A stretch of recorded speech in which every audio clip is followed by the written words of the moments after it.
हम आपके सामने लाएंगे समाज के वो चेहरे जिनसे मिलती है हमको प्रेरणा, जो हमें जगाते भी हैं, बताते भी हैं कि हमको कैसे आगे बढ़ना है, समाज में कैसे भागीदारी हो, ये भी समझाते हैं। हम चाहते हैं कि ये भी न्यूज आप उन विभूतियों से हर सप्ताह जिन्होंने समाज में कहीं न कहीं अपना मुकाम हासिल किया। हमारा उद्देश्य साफ है कि आप विभूतियों से प्रेरणा लेकर आगे हम आपको ऐसी शख्सियत से कराएंगे रूबरू।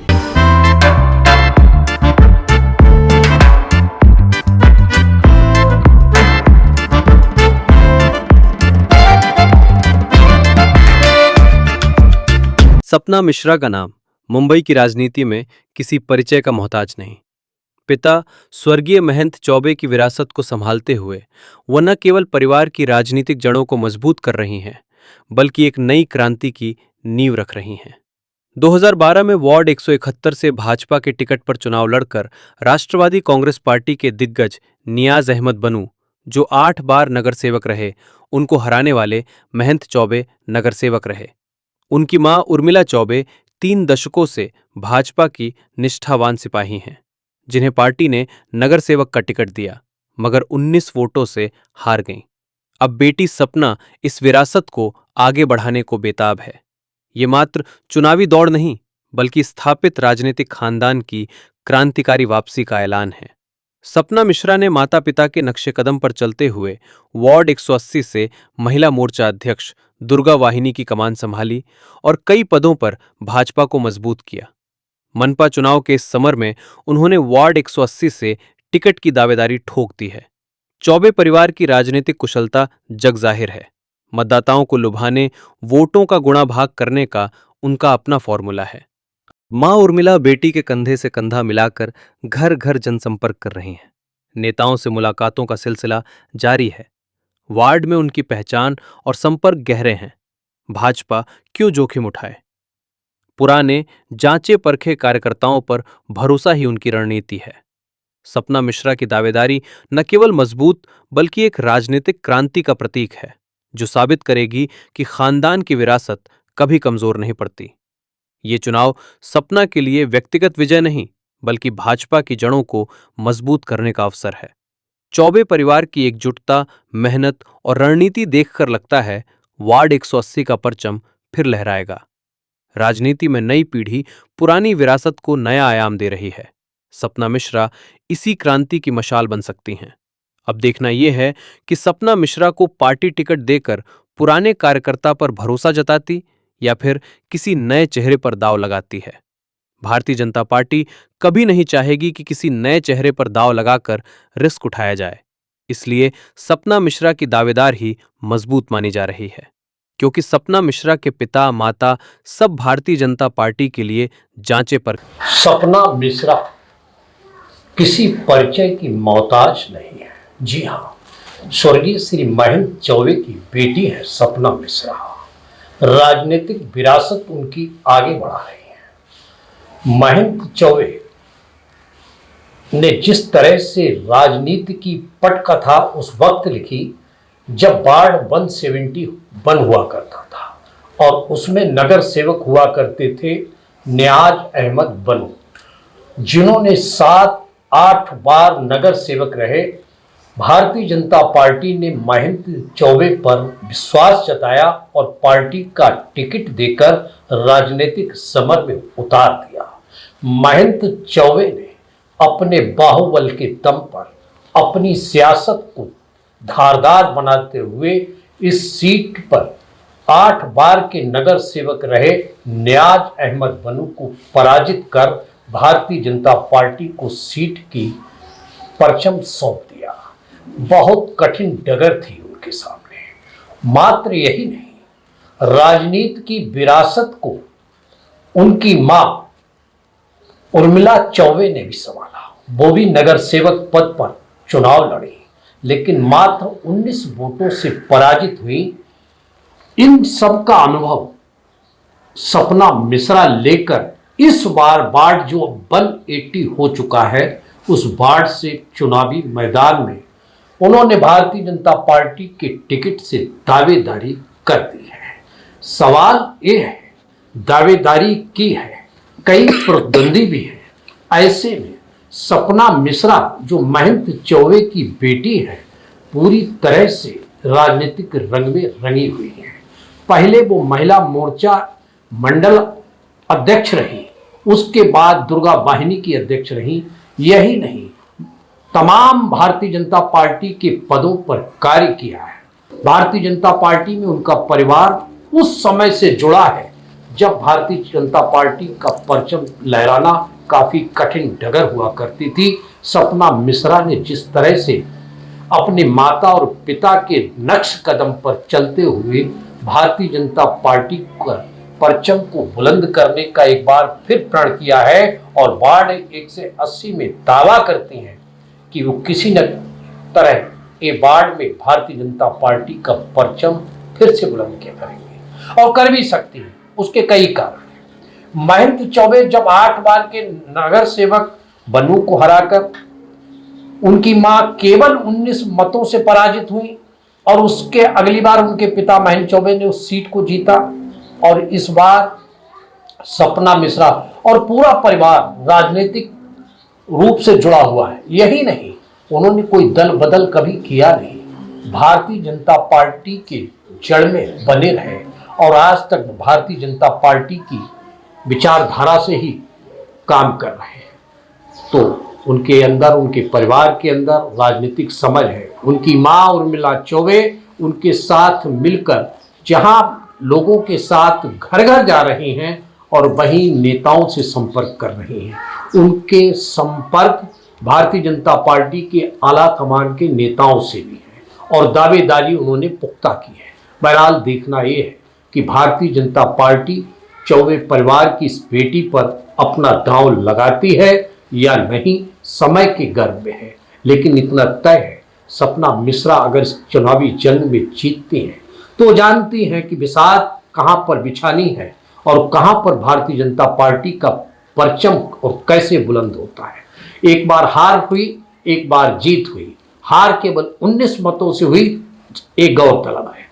तो ऐसे में सपना मिश्रा, जिन्होंने अपने माता पिता से राजनीतिक विरासत और राजनीतिक सीख ली है, वह आज हमारे साथ हमारे स्टूडियो में है। हम उनसे सीधे विस्तृत चर्चा करेंगे कि राजनीतिक समझ के बारे में, राजनीतिक परिवार की बैकग्राउंड के बारे में, और भारतीय जनता पार्टी को लेकर कि किस तरह से वो इस चुनावी समर में, जंग में जीतने को बेताब है। सपना जी, स्टूडियो में आपका स्वागत है। सबसे पहले आपसे हम जानना चाहेंगे, चूंकि वार्ड 180 में आप चुनाव मैदान में उतरने जा रहे हैं, इस चुनाव मैदान में बड़ी कठिन डगर है, कई प्रतिद्वंदी हैं आपके, और ऐसे प्रतिद्वंदी हैं, सबसे पहले दावेदारी में ही आपकी जंग हो रही है।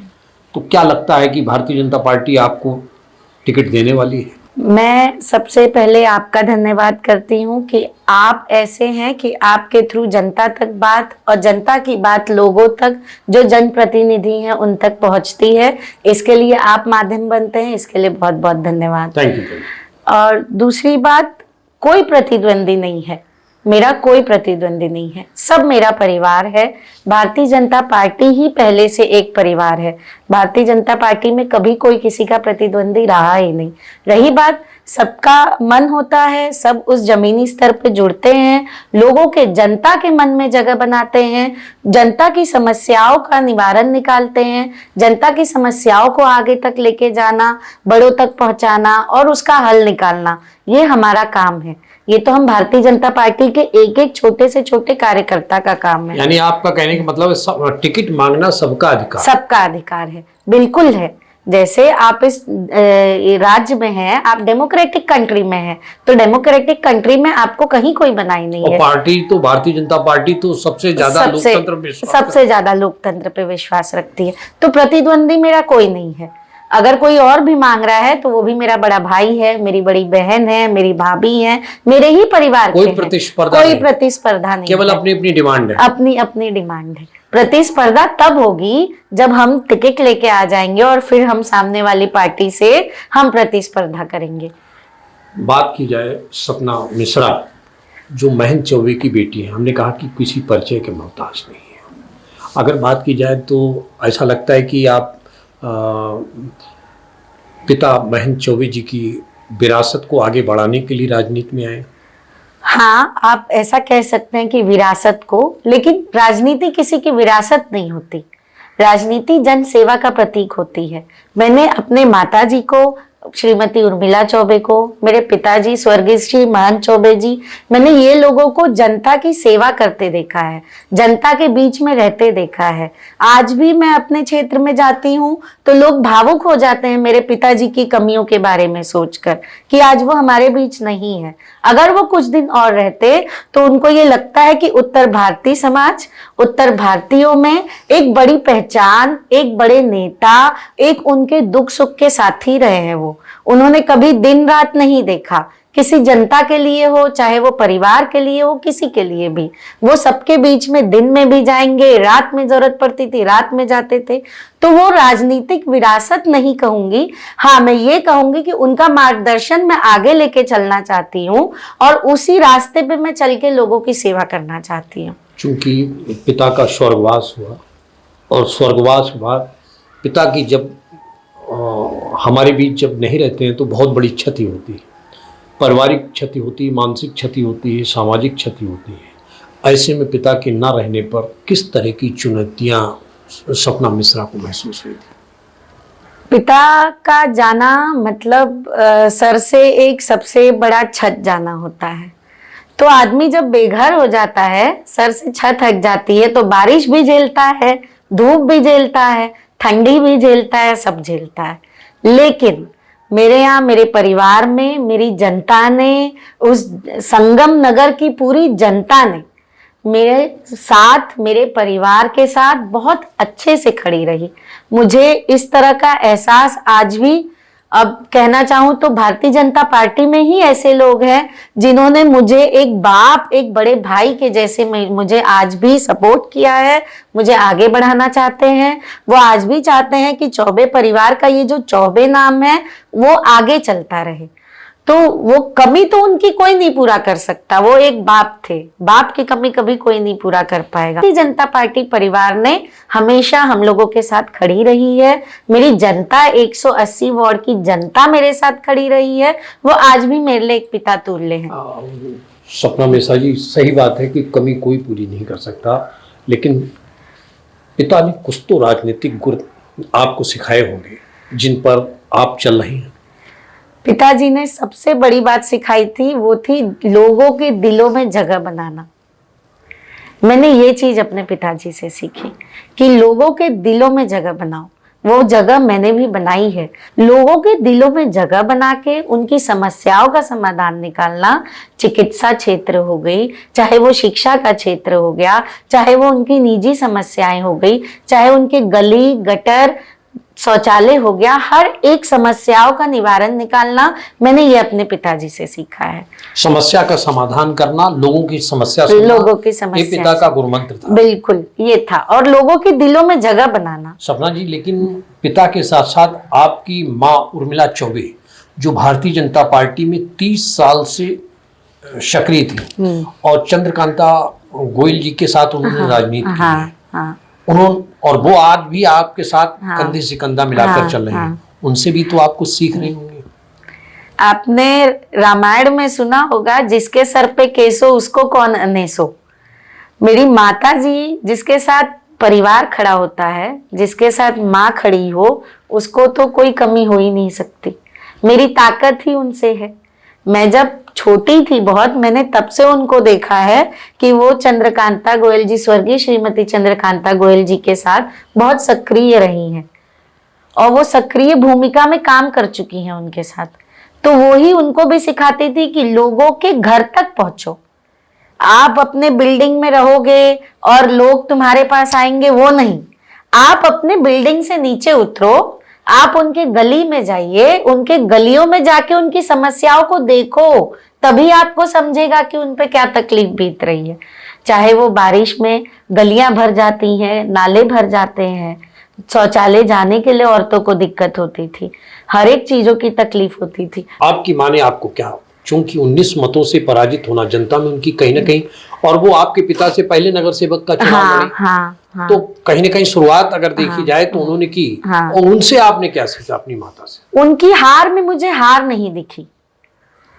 वो जिस दिन हारी चुनाव, उस दिन भी वो घर में नहीं बैठी, वो उसके बाद भी उस क्षेत्र में गई, जनता का धन्यवाद करने गई। महज 19 मत कुछ नहीं होते, मत तो एक भी महत्व रखते हैं, लेकिन जितनी जनता ने उनको चुन के लाने का जिसने भरोसा दिखाया, वो उनका धन्यवाद करने फिर भी निकली और उनकी समस्याओं के साथ वो तब भी खड़ी रही। वो उन्होंने उसके बाद भी निरंतर उसी पे काम किया कि अगली बार बहुत बड़े थे नियाज अहमद वनू जी, 8 बार के नगर सेवक रह चुके थे। भारतीय जनता पार्टी ने फिर से पिताजी पर विश्वास दिखाया कि नहीं, यहाँ चौबे जी वापस जीत सकते हैं। क्यों? क्योंकि माता जी ने मेरी जनता के बीच में जुड़ाव अच्छा किया था। जनता के सुख दुख में सहभागी होती हैं, वो जनता के बीच में जाती हैं, वो अपने घर में बैठ के राजनीति करने का काम नहीं करती हैं। वो संगम नगर की एक एक गलियों का एक एक घर, ऐसा कोई व्यक्ति नहीं है जो मेरी माताजी को नहीं जानता होगा। सपना जी, तो अगर कहा जाए कि माताजी की राजनीति का फायदा आपको पिताजी को मिला? हाँ, मैं इसको कह सकती हूँ, क्योंकि मेरे पिताजी ने सबसे पहली बात, अगर पिताजी माताजी का साथ नहीं देते तो माताजी इतना आगे आ ही नहीं पाती। और पिताजी एक दूसरे के पूरक, एक दूसरे के पूरक हैं, दोनों एक दूसरे के लिए बने हैं। तो जैसे पारिवारिक इसमें लेके चले दोनों एक दूसरे को, उसी तरह सामाजिक इसमें भी दोनों लोग एक दूसरे को पूरक बन के चले। उन दोनों से गुण आपने सीखे हैं राजनीति के। हाँ, ये है। आप बचपन से जब बात कर रही तो उन दोनों से सीखे हैं आप? हाँ, बिल्कुल। अगर सपना मिश्रा की बात की जाए तो सपना मिश्रा ने भारतीय जनता पार्टी के लिए क्या किया जो आज दावेदारी कर रहे हैं? भारतीय जनता पार्टी में मैं सदस्य के नाते तो मैं बहुत पहले से रही, लेकिन मैंने मैं 2013 से रही, लेकिन मैंने सक्रियता अपनी सबसे ज्यादा 2015 से दिखाई। मेरे पिताजी 2012 में नगर सेवक चुन के आए थे। उसके बाद से उसमें हमारे नगर सेवक के म्युनिसिपल कॉरपोरेशन में मराठी का ये रहता है, मराठी सारे कागज पत्र वगैरह अगर आप देखेंगे तो हाँ, मराठी में ये रहते हैं।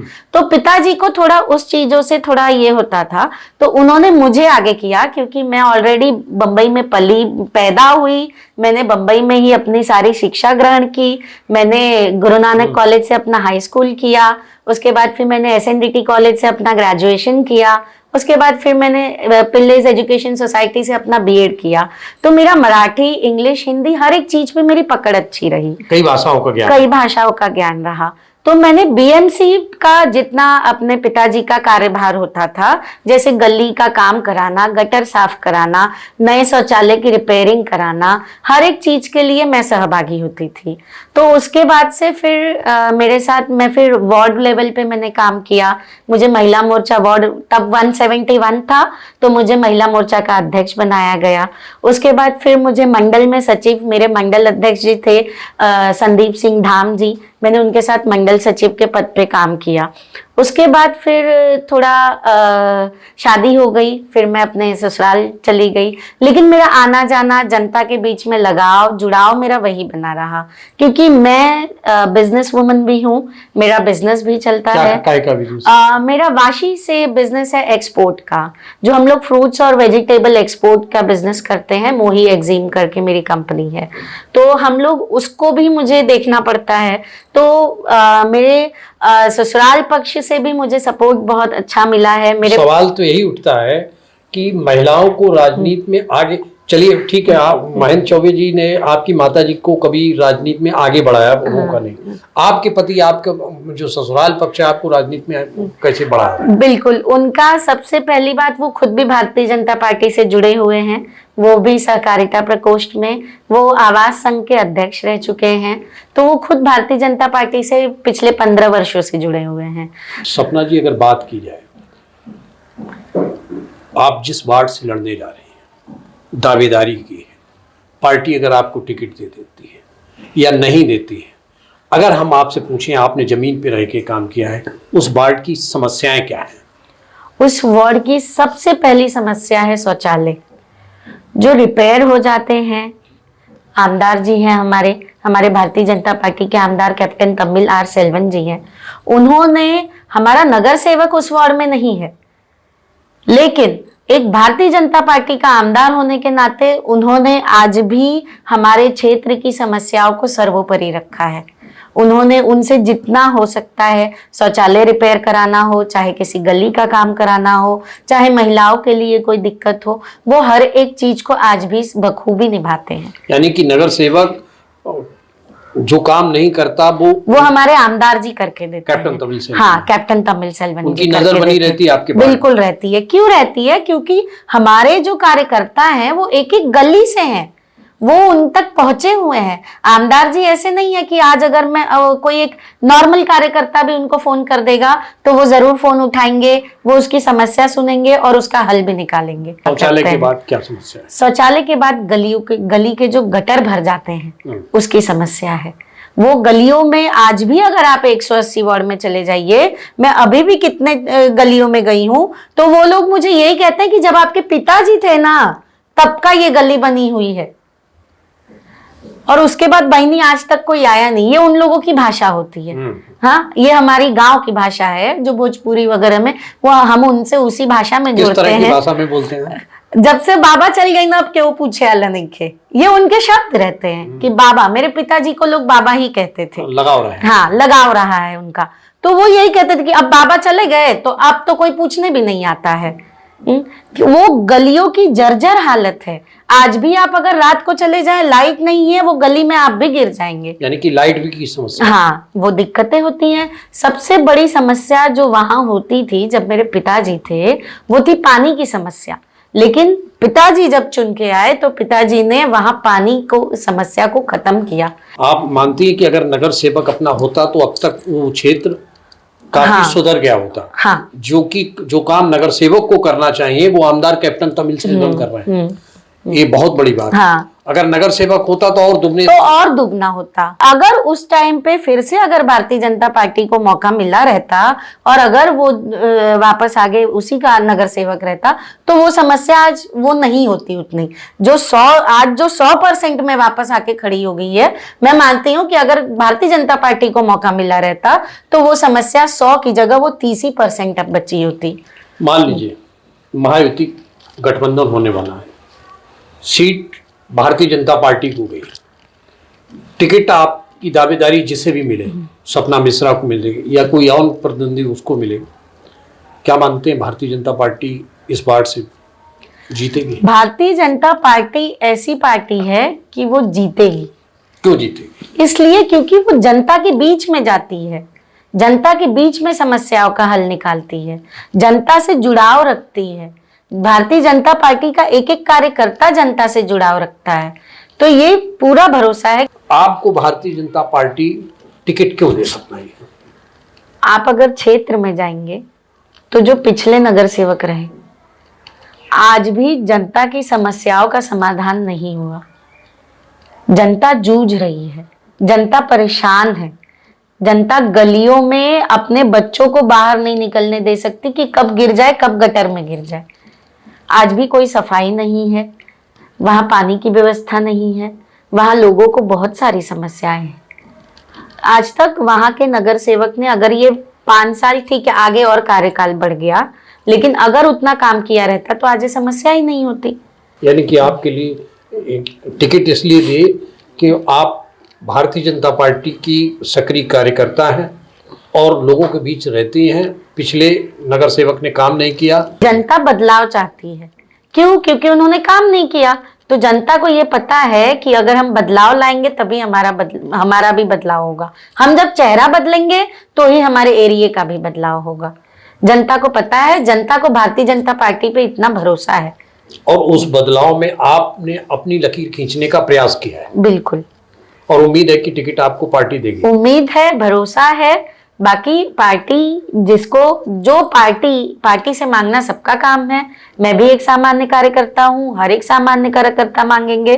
बाकी पार्टी किस पे भरोसा जताती है, ये पार्टी की। आपको टिकट नहीं दिया तो क्या करेंगे? मैं पार्टी के साथ हूँ, थी और रहूंगी। यानी कि चुनाव जो भी प्रत्याशी चेहरा रहेगा, बिल्कुल, उसके लिए भारतीय जनता पार्टी से चाहे कोई भी प्रत्याशी हो, हम लोग उसके साथ खुल के और एकदम अच्छे से काम करेंगे। क्यों? क्योंकि हमको तो भारतीय जनता पार्टी महत्वपूर्ण है ना। हमारे लिए सबसे पहले पार्टी है, उसके बाद हम लोग हैं।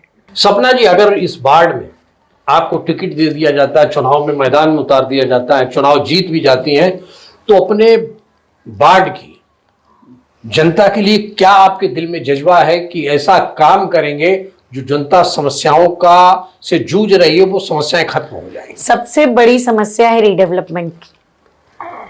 अगर एक रीडेवलपमेंट हो गया और जनता को अगर वो घर मिल गया तो ये बिजली, पानी, सड़क सब खत्म हो जाएगा, ये समस्या ही नहीं बचेगी। तो मैं सबसे पहले जीत के आने के बाद अपनी जनता की इस समस्या को मैं देवेंद्र फडणवीस जी के पास लेके जाऊंगी। समस्या को? उनका रीडेवलपमेंट की, क्योंकि झुग्गी झोपड़ियों में रहना सबका शौक नहीं है। वो जो आज समस्याओं को झेल रहे हैं वो इसी के चलते झेल रहे हैं, ताकि उनको भी पुनर्वसन प्रकल्प हो, उनका अपना घर मिले। मैं मुख्यमंत्री जी के पास लेके जाऊंगी कि ये हमारी जनता के लिए मैं जाऊंगी, हमारी जनता को साथ लेके जाऊंगी और डायरेक्ट जाऊंगी कि ये धारावी तो है ही, लेकिन ये संगम नगर भी बहुत छोटा नहीं है। संगम नगर भी बहुत बड़ा स्लम एरिया है, उसमें भी बहुत कारखाने चलते हैं। आप आके तो देखिए एक बार, और उसको भी हम लोग जल्दी से जल्दी अगर उसको रीडेवलपमेंट कर देंगे तो जनता की सबसे बड़ी समस्या खत्म हो जाएगी। ये मास्टर स्ट्रोक कहा जाएगा। सबसे बड़ा यही तो समस्या है। आज आप सोचिए कि अगर आप बिल्डिंग में रहने चले जाएंगे तो आपको बिजली पानी के लिए सोचना ही नहीं है, आपको शौचालय के लिए सोचना ही नहीं है। आप अगर बिल्डिंग बन जाएगी तो सड़क भी तो बनेगी। तो सबसे बड़ी समस्या वही है। मैं ये चाहूंगी कि जनता उस तरह का मुझ पर भरोसा दिखाएगी तो मैं साल भर के अंदर मैं मुख्यमंत्री जी तक इस चीज को सबसे पहले पहुंचाऊंगी और जनता को साथ लेके जाऊंगी। क्यों? क्योंकि जनता अगर अपना दुख नहीं उनको बताएगी तो उनको समस्याओं का पता कैसे चलेगा। यानी कि आप जनता के दर्द को समझती हैं कि झुग्गी झोपड़ी में रह के लोग अच्छा भविष्य नहीं पा सकते। बिल्कुल नहीं पा सकते हैं। ये हर एक परिवार जानता है, वो हर एक गली का बच्चा जानता है कि इस झुग्गी झोपड़ियों में हमारा भविष्य नहीं है। अगर उनको भी एक पक्का मकान और अच्छा मकान मिल जाएगा तो उनका भी समाज और सोसाइटी सब बदल जाएगी। यानी कि अच्छी सड़क हो जाएगी, अच्छी सड़क हो जाएगी, शौचालय वाला दिक्कत खत्म हो जाएगा, नाली वाला दिक्कत खत्म हो जाएगा। बिल्डिंग में रहने चले जाएंगे तो सब समस्या खत्म हो जाएगी। एक ही बार में एक ही समस्या, एक ही समस्या पे आप सबसे बड़ी वही समस्या है उसको हल कर दीजिए, जनता का सब समस्या अपने आप हल हो जाए। और जनता अगर ये सुन रही होगी तब भी होगी कि ये तो बहुत अच्छी बात, बिल्कुल अच्छी बात है, क्योंकि मैंने इतने साल से रह के उन जनता की समस्याओं को मैंने देखा है ना। मैं भी उस गली गली में अपने माता पिताजी के साथ गई हूं तो मैं जानती हूँ कि वहां उनको क्या समस्या है। आज भी हमारे घर की औरतों को अच्छा नहीं लगता है कि बाल्टी पानी लेके जाए शौचालय में। गांव में तो नहीं जाता है कोई, तो यहाँ भी अगर पक्के मकान मिल जाएंगे, बिल्डिंगों में मकान मिल जाएगा। बहुत बड़ी बात कही कि गांव में तो इज्जत घर बना दिए प्रधानमंत्री, देश के प्रधानमंत्री। यहाँ आप स्लम में कहाँ बना पाएंगे? क्यों नहीं ध्यान जाता है सरकार का? क्योंकि कोई पहुंचा ही नहीं पाता है ना, कोई पहुंचा नहीं पा रहा। कोई ऐसा तो आप चुन के दीजिए जो आपकी समस्या को डायरेक्ट उन तक पहुंचाए, जो आपकी समस्याओं को डायरेक्ट सरकार तक लेके जाए। यानी कि वही झुग्गी झोपड़ी, उसी में सफाई भी दिखावे के लिए चल रही है, उसी में सब शौचालय चल रहे हैं। जो जैसा है वैसा ही बना रहने दे, वैसा ही रहने दे ताकि लोगों को समस्या बनी रहे। लेकिन जनता को ऐसे को चुन के देना चाहिए कि वो उनकी समस्या को सबसे पहले ले जाके वहां रखे। क्योंकि वोट बैंक से ऊपर की समस्या है, वो वोट बैंक से ऊपर की समस्या है, लेकिन सरकार है तो उनका काम है उनको देखना, और सरकार देखेगी। सरकार देखेगी। आपको भरोसा है कि? मुझे पूरा भरोसा है कि सरकार देखेगी। क्यों भरोसा है? क्योंकि सरकार, जनता ने ही तो इस सरकार को चुन के दिया है और वो सरकार आपकी है। बिल्कुल है, और सरकार है, केंद्र में है, तभी तो जनता का जल्दी समस्या का समाधान होगा। बस कोई पहुंचाने वाला तो चाहिए जनता का समस्या सरकार के पास। इसीलिए मैं आई हूँ। इसीलिए धारावी से बड़ी स्लम होने के बावजूद भी आज भी झुग्गी झोपड़ी बनी हुई है। हाँ। और लोग उससे ज्यादा पीड़ित हैं। हाँ, बराबर? क्योंकि ये बातें कोई सरकार तक नहीं पहुंचा पाया है ना। अब मुझे अगर जनता उस तरह का मौका देगी तो मैं डायरेक्ट फडणवीस जी के पास जाऊंगी और उनके सामने ये समस्या रखूंगी, और अकेले नहीं जाऊंगी, अपनी जनता को लेके जाऊंगी। तभी तो वो भी दुख समझेंगे कि जनता कितनी त्रस्त है। यानी कि आपके वार्ड का दर्द है आपके। हाँ बिल्कुल है। अब अगर हम बात करें सपना जी, आपके यहाँ 2 बार नगर सेवक का चुनाव लड़ा गया, जिसमें एक बार विजयी, एक बार में पराजय। विजय से आपने क्या सीख ली और पराजय से आपने क्या सीख ली? अलग अलग, पिताजी से क्या सीख ली, जीतने की, माँ की हार से आप क्या सीख ली, और उससे आने वाले चुनाव में अगर टिकट मिलता है तो किस तरह के सबक लेके मैदान में उतरे? सबसे पहला, माता जी की हार से मैंने ये सीखा कि जनता में जुड़ाव बहुत ज्यादा जरूरी है। माता जी का भी जनता में जुड़ाव था, लेकिन हर वर्ग की जनता को लेके चलना पड़ता है, हर जात की जनता को लेके चलना पड़ता है, हर जाति समुदाय, वो चाहे हिंदू हो, चाहे वो मुस्लिम हो, चाहे वो कोई भी हो, सबको लेके चलना हमारी सबसे मेन बात होती है। ये तो मोदी जी का भी है कि हाँ, सबका साथ सबका विकास। और पिताजी जब जीते तो पिताजी ने यही किया। पिताजी आज भी सबको लेके चले। पिताजी ने भी यही मुद्दा रखा, सबका साथ सबका विकास, तभी हम लोग भी आगे बढ़े। तभी पिताजी के इस चीजों को लेके मैं भी आज चलती हूँ, और इसीलिए मैं जनता के बीच में जाती हूँ, और जनता के हर एक वर्ग में हमारे प्रति एक अलग मान, सम्मान, प्यार, आज भी उस तरह का जुड़ाव लोगों में है। उम्मीद है कि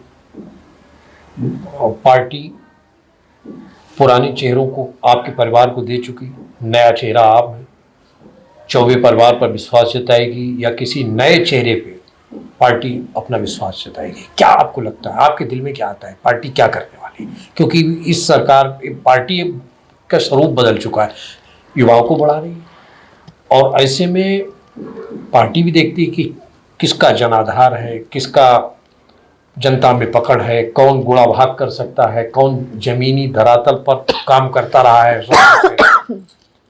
तमाम चीजें हैं। पार्टी सिफारिश नहीं देखती। भारतीय जनता पार्टी का एक नेचर रहा है, पार्टी ने हमेशा जमीन से जुड़े हुए लोगों को देखा है कि हाँ, ये तो क्या ऐसे में विश्वास होता है?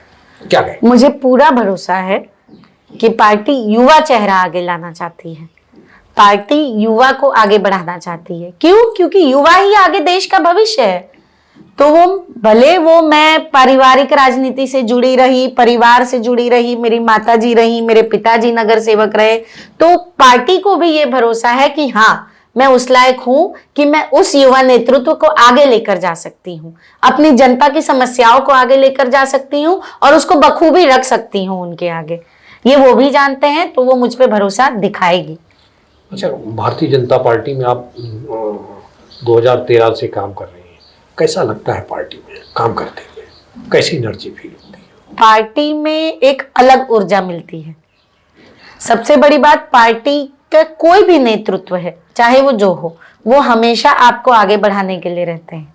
वो कभी ये नहीं सोचते हैं कि आपको डिमोटिवेट करेंगे, नहीं, वो हमेशा से ऊर्जावान। जब से हमारे मोदी जी आए तब से युवाओं को और ज्यादा ऊर्जावान, जब से देवा भाऊ आए तब से और युवाओं को आगे करना चालू कर दिया। तो इसीलिए पार्टी से हमेशा एक सहयोग रहा, पार्टी ने हमेशा हमको भी आगे बढ़ाना सोचा, पार्टी हमेशा हर इस पे सपोर्टिव रही। अगर हम पूछें कि कैसा लगता है जब देश के यशस्वी प्रधानमंत्री नरेंद्र मोदी जी के कार्यकालों को देखते हैं, इतनी योजनाओं को देखते हैं, हर आदमी क्या सोच रखती है, क्या फीलिंग आती है प्रधानमंत्री के लिए आपके? हमेशा पॉजिटिव, और ये लगता है कि देश कहां से कहां चले गया सिर्फ उनके नेतृत्व में।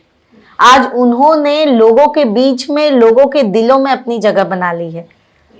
आज उनको कोई पीछे नहीं कर सकता, और उन्होंने भारतीय जनता पार्टी के साथ साथ हमारे देश का भी बहुत बढ़ाव किया, हमारे देश की बहुत समस्याओं को खत्म किया। आज हम आर्थिक परिस्थितियों से भी मजबूत हो गए अपने देश में। आज आपको दूसरे देशों से अगर आप तुलना करेंगे तो हम आज एक अलग रैंक पे पहुंच गए हैं। वो युवा फ्यूचर को आगे लेके जा रहे हैं, उनको पता है कि इसी पे हमारा देश निर्भर है। सपना जी, अगर प्रधानमंत्री की आप इतनी तारीफ कर रही हैं, अगर हम आपसे पूछें कि कौन सी सबसे ज्यादा अच्छी योजना आपको लगी, तो किस योजना के बारे में बताएं? सबसे अच्छी उज्ज्वला योजना है। अब देख लीजिए कि जो औरतें चूल्हे में खाना बनाती थी, आज सबको सिलेंडर मिल गया है। वो औरतें चूल्हे से जो परेशानी होती थी, दमा की बीमारी होती थी, वो सब चीजों के समस्याओं का निजात हुआ है। दूसरा, हर घर शौचालय है। अब देख लीजिए, औरतों को आज भी बाहर नहीं जाना पड़ता। प्रधानमंत्री आवास योजना है। गरीब जो हैं, जो उस तरह के हैं, उनको आर्थिक सहयोग देके उनका घर बना रहे हैं। सबसे बड़ी बात यह है घर सर पे छत होना, ठीक है। उसके साथ ही साथ किसान लोगों के लिए किसान निधि है। उन्होंने किसान लोगों के लिए बिजली का भी ये किया है कि उन लोगों को बिजली पूर्ति मिले कि वो खेती कर सके। उसके बाद उनको उस चीजों पे लोन भी मिलते हैं। तो प्रधानमंत्री जी ने ऐसे बहुत योजनाएं बनाई हैं जो जनता के बीचों में जाती है और जनता के लिए खरी उतरती हैं। देवा भाव जिनको कहते हैं, देवेंद्र फडणवीस जी की सरकार को आप किस रूप में पहले देखते हैं? कैसा लगता है उनकी सरकार में रहते हुए, सांस लेते हुए और काम करते हुए, और उनके नेतृत्व में पार्टी? महिलाओं की सुरक्षा बहुत अच्छी है। महिलाओं के लिए उन्होंने लाडली बहन योजना निकाली है। आप देख लीजिए, हर एक परिवार से एक एक औरत को उसका पैसा मिल रहा है। उनके लिए वो कुछ तो सहारा हो गया। उस तरह की योजनाएं देवा भाव ने ऐसे लाया है कि वो औरतों को सशक्तिकरण बना रही है, औरतों को और मजबूत बना रही है, औरतों को और सेल्फ डिपेंडेंट बना रही है। उनके लिए भी बेरोजगार, हमारे यहाँ बीएमसी खुद हमारी सिलाई मशीन, घर घंटी, हर एक चीज जनता तक पहुंचाती है। बस यही चाहिए कि प्रतिनिधित्व उस तरह का चाहिए कि वो लोगों तक पहुंचाए, वो लोगों तक मिले, वो एक एक औरत, एक एक जनता के बीच में वो चीजें पहुंचे। योजनाएं तो सरकार ने दी है, लेकिन उसको जनता तक कौन पहुंचा रहा है, उसका लाभ किस किस तक पहुंच रहा है, ये भी बहुत बड़ी बात है। प्रेरणा आपको भारतीय जनता पार्टी में काम करने की दुगनी स्पिरिट कैसे आती है? तो किस नेता के नाम लेंगे? मैं प्रधानमंत्री मोदी जी का ही, क्योंकि उनके इस उम्र में भी होके वो अपने आप को इतना एक्टिव रखते हैं। सिर्फ किस लिए? जनता के लिए, जनता के लिए। वो at this time of age, तो हम लोग तो अभी युवा हैं, हमारे अंदर तो और डबल जोश होना चाहिए, हमारे अंदर तो और ट्रिपल ताकत होनी चाहिए, उस तरह की ऊर्जावान होनी चाहिए कि हम जनता के बीच में पहुंच के दिन रात उनके काम करते रहे। प्रेरणा लेनी चाहिए और उनसे हमको प्रेरणा लेनी चाहिए। हर युवा को लेनी चाहिए, हर जवान को लेनी चाहिए, हर एक परिवार के हर एक सदस्य को भी लेनी चाहिए। और इसीलिए क्यों? ताकि हमारी समस्याओं का हल तभी हम निकाल पाएंगे। अगर हमारे अंदर ऊर्जा ही नहीं रहेगी, अगर हम ताकतवर ही नहीं रहेंगे, तो हम कहां से उस चीजों का हल निकालेंगे? सपना मिश्रा किस तरह से लोगों से संपर्क अभी से कर रही हैं, जो कि देखा जा रहा है? मैं बहुत ज्यादा इसमें नहीं रहती हूँ। मैं, सबसे बड़ी बात है कि मैं जनता के, मुझे पहचान नहीं बताना, मैं जनता को जानती हूँ, मैं जनता को पहचानती हूँ, जनता मुझे जानती है, पहचानती है, क्योंकि मैं इसी समाज में पली बड़ी हूँ। मेरा बचपन इन्हीं लोगों के बीच में बीता है, मैं बड़ी इन्हीं लोगों के बीच में हुई हूँ। तो मैं आज भी लोगों के घर घर जाती हूँ। मैं लोगों के घर जाके उनके साथ बैठ के उनकी चीजों को जानना, उनकी समस्याओं को जानना, मैं ये आज भी करती हूँ और मैं ये पहले भी करती हूँ। 30 साल से राजनीति में भारतीय जनता पार्टी में सक्रिय हैं आपकी माँ उर्मिला चौबे जी, उनका साथ आपको कैसे मिलता है और किस तरह से आपको गाइडेंस कर रहे हैं? वो आज भी मुझसे ज्यादा तो जनता उन्हीं को जानती है और मुझसे ज्यादा जनता के बीच में जुड़ाव उनका भी है। वो मुझे खुद कहती हैं कि यहाँ घर में बैठ के राजनीति नहीं होती, घर में बैठ के लोगों की समस्या का हल नहीं होता, बाहर निकलो, चलो मेरे साथ, चलो उनका ये समस्या देख के आए, चलो उनके घर मिल के आए। माँ बोलती हैं उठो चलो उनको मिल के आए। पिताजी चले गए, थोड़ा कुछ दिन वो खुद ये रही, वो एक औरत है, एक पति का जाना बहुत बड़ी बात होती है। उन्होंने उस दुख को उनको सहने में, उस दुख से बाहर निकलने में उनको थोड़ा समय लगा, लेकिन यही जनता ऐसी है कि इसी जनता ने उनको उस दुख से बाहर निकाला और वो जनता उनके साथ आज भी खड़ी है और वो भी उस जनता के साथ खड़ी है। वैसे तो माता पिता बल होते हैं औलाद के लिए, उंगली पकड़ के चलना से जो सिखाता है, और राजनीति में तो आपका सौभाग्य है कि आपको माँ कंधे से कंधा मिला के आपके साथ अभी भी चल रही है और आपको प्रेरणा दे रही है। हाँ। अगर कहा जाए तो प्रेरणा मिलती है आपको उनसे? बिल्कुल, उनसे बहुत प्रेरणा मिलती है। वो मुझे हमेशा यही कहती है कि जनता की समस्याओं को जब तक समझोगी नहीं, तब तक उसका निवारण नहीं कर पाओगी। सपना जी, अगर कहा जाए क्षेत्र की जनता जिस तरह से आपसे वार्तालाप हुई और आपका कहना था कि ये जनता आज भी चाहती है, अगर हम कहें कि आप जनता से क्या संवाद करना चाहती हैं, जनता जो आपकी प्रिय जनता है, कैसे आप क्या वचन देंगी, क्या आश्वस्त करेंगी, क्या अपील करेंगी? आप 1 मिनट में बोल सकते हैं सीधे। मैं सपना चौबे, स्वर्गीय मान चौबे जी की बेटी, आप लोगन के बीच में हम पहले से रहल बानी, आजुओ बानी, हमार पिताजी रहना, हमार माताजी रहली है। आप लोगन के सबसे बड़न जौन समस्या बा वो हम सबसे पहले निवारण निकाले के जाइब, ऐसे कि रीडेवलपमेंट।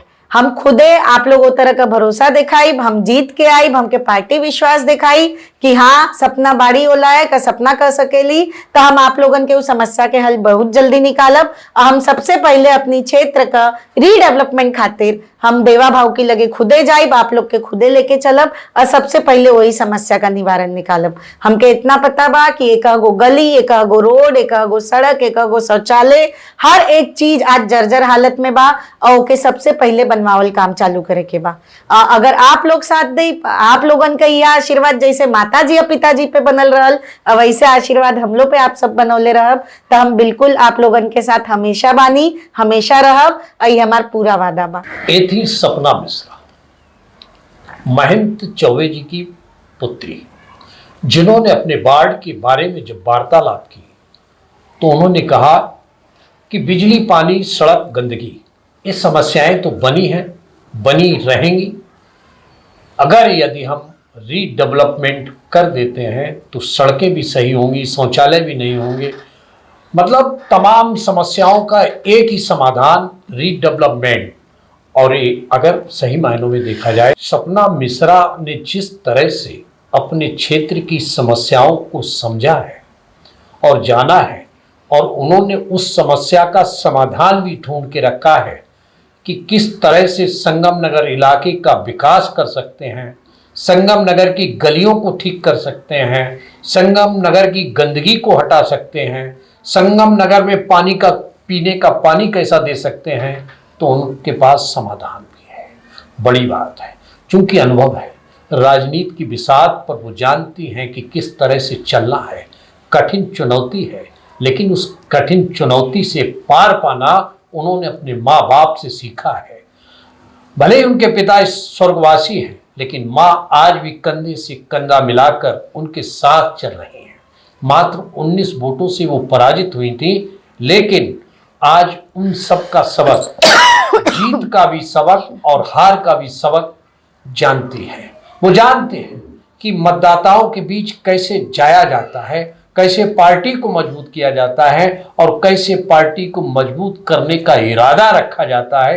ये तमाम चीजें सपना मिश्रा को उनकी मां उर्मिला चौबे से मिली हैं। निश्चित ही अगर भारतीय जनता पार्टी ने इस चौबे परिवार पर भरोसा किया और सपना मिश्रा जो शिक्षित भी हैं और व्यवसायी भी हैं, अगर उनकी तरफ भारतीय जनता पार्टी का सॉफ्ट कर्नल रहा, जमीन और धरातल पर उतरने वाली सपना मिश्रा को पार्टी ने प्रत्याशी बनाया, तो निश्चित ही मान लीजिए कि भारतीय जनता पार्टी का इस पार्ट पर परचम लहराने से कोई नहीं रोक सकता।